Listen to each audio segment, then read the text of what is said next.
Hey guys, welcome back to the studio for another lesson. Last time, we looked into how we could use the humble triad to play some great bebop lines. Well, today, we're going to be looking into this a little deeper by learning about an improvisation concept called triad pairs. We'll kick things off with a brief explanation of the system before diving into some exercises that you can play using the most common pair of triads. Then we'll work on some application by examining a couple of phrases in which we'll use the triad pairs we learned in the exercises to make some great lines over a 2-5-1. Finally, we'll wrap things up by checking out an etude over the changes to the standard Recorda Me that'll make use of everything I'll teach you today and then some. You guys ready? Let's get started.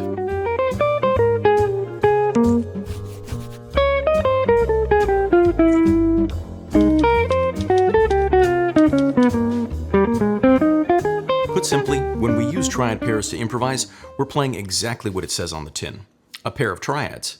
Now the catch is that we can't just use any pair of triads and call it a day. There's a couple of things to consider when we're deciding on how to come up with the triad pair in question. First, we have to think about what scale we're pulling them out of. And second, we need to make sure that the two triads that we use don't share any notes. For most of our purposes today, we'll be using triads from the major scale to play lines that broadly give us the sound of D minor 7 or G7. And to do this, we'll be using two major triads that are a whole step apart, F and G. Now this is one of, if not the, most common structures for playing triad pairs, but if you experiment with the system, there's a ton of other great options available to use. But that might be a topic for another day. For now, let's start out with an exercise where we'll alternate each triad and its inversions as triplets. Here's how that sounds.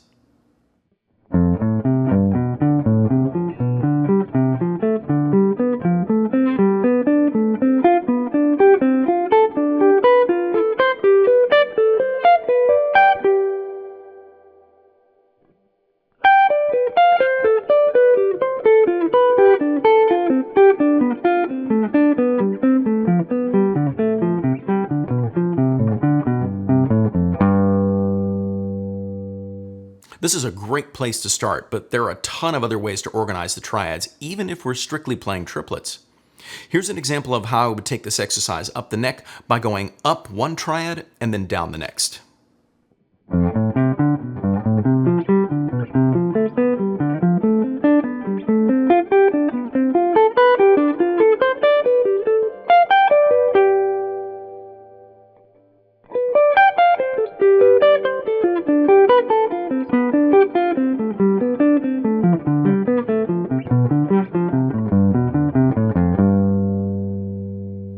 We should also investigate the multitude of ways we could potentially organize our triads as 4-note cells.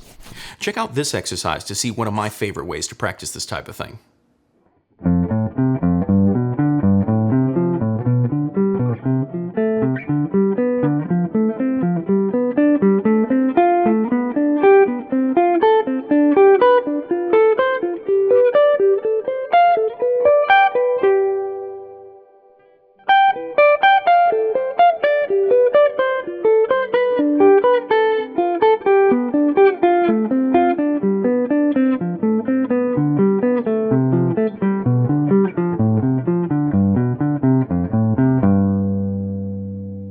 I especially love the way this one sounds when descending. In fact, I bet you've probably heard me play some similar ideas in previous videos.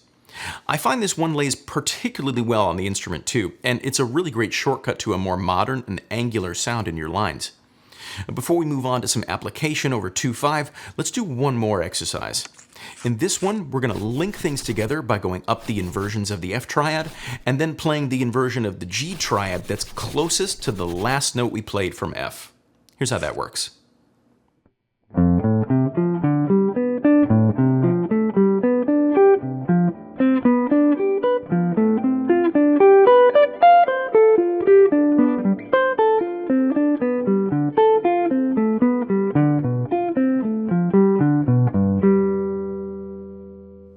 In the PDF for today's lesson, you'll find a bunch of other exercises for practicing these two triads together in a few different configurations.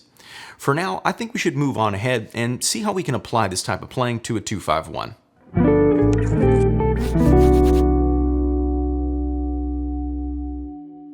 Once you're reasonably comfortable playing some of the different structures with the triad pair you've settled on, you should really try to apply it to playing lines over changes. For the pair we've chosen today, F and G, there's a ton of different harmonies this could potentially be applied to.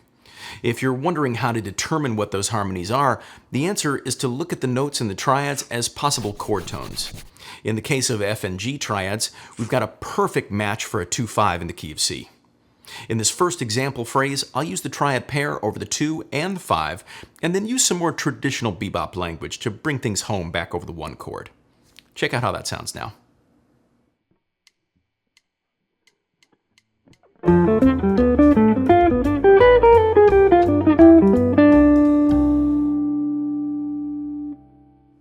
We can also make use of the dominant family to get some more interesting triad pairing options. In this next example phrase, I'll use the F and G triads over the 2 chord, but over the G7, I'll use triad pairs from B-flat 7, which is in the family for G. In this case, I decided to go with A-flat and B-flat as my 2 triads to give the line some more tension. Now check out how that sounds now.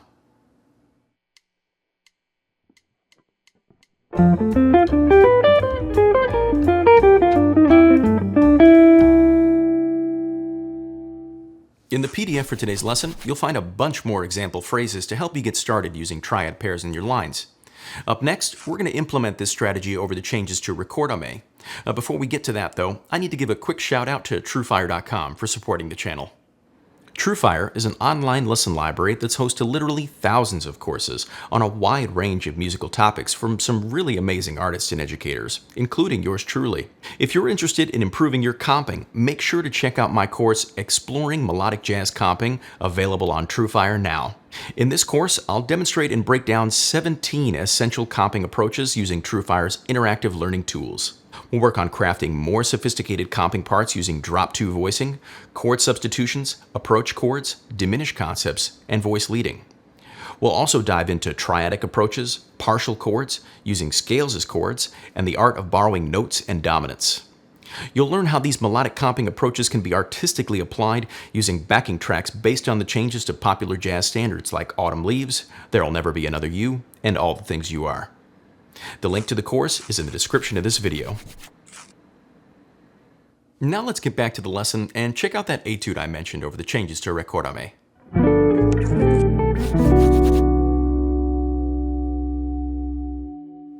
Triad pairs don't just work great over typical 2-5s that you see everywhere in jazz. They also work especially well over long stretches of a single chord. With that in mind, I think Recorda Me is a great standard for you guys to check out when learning how to use this strategy. It's got pretty long stretches of distantly related minor chords, and also a ton of 2-5s that cycle back around to the beginning of the tune. I think these changes can give us some great opportunities to practice using triad pairs and combining them with other elements of bebop as well. Here's today's etude for you guys to check out how that sounds.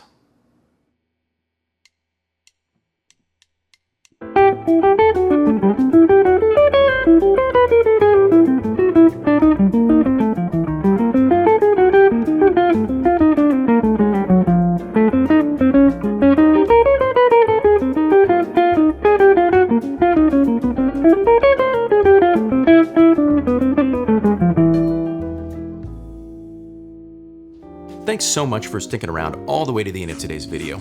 And let me know down in the comments what you guys thought of the lesson. Something I think you should keep in mind whenever you're going through any of the material I teach you is that there's no one-size-fits-all approach to learning to improvise. There's tons of methods and strategies out there for making sense of this language, and you, the student, should try to experiment with as many things as possible to get the sound that you want. As always, if you did find today's lesson helpful, make sure you give the video a like, subscribe to the channel if you haven't already, and hit that bell for notifications too. If you want to get access to the PDF for today's lesson, you can grab that, along with the whole back catalog for all the videos on the channel for as little as $10 a month over at my Patreon page.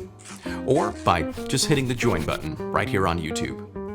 A special thanks goes out to Ron Maestas, Alf Collins, Juan Doming, Ruthenio Fiuza, Carlos Fernandez, and Robert Cody for being studio fans. I really appreciate the support. An extra special thanks is due to these studio members for their support as well. Brian Harder, Lambert, Taehyung Kim, Bruce Papp, Gregory Chu, Vaughn Davis, Nick Hess, Lewis Maiden, Brendan Kelly, Stephen Moore, T. Colston, Ronan, Torino, Tom Gates, Andrew McBride, Aldo Fonseca, Nikita Sketchkov, Michael M., Jason Paul Dubois, Ron Askew, Lawrence Beer, Raymond Agloro, James Seabury, Bruce Wood, Larry G., Bill Benfield, Benjamin Doxdater, Sean Lepore, Severus Guo, Paul George, Stephen White, Salkai Zoltan, Apollos Jolivert, Justin Fisher, Milan de Kaiser, Tyler Kosarek, David Wertman, Michael LeBroy, Todd Stupnik, Zay Soares, Gia Theobald, Artie Sanchez, Louis Rosen, Stephen Prager, Aaron Walters, Skemster, Everton Armstrong, Stephen Schwartz, Max Irwin, Patrick Aron, David Zuckerbraun, and PH. An extra special shout out to Jazz Luminaire patrons Bill Jacob and Daniel Alvarenga. Thank you guys so much for your continued support. I'm David Shore, and thanks again for hanging out with me at the studio today. I'll see you guys next time.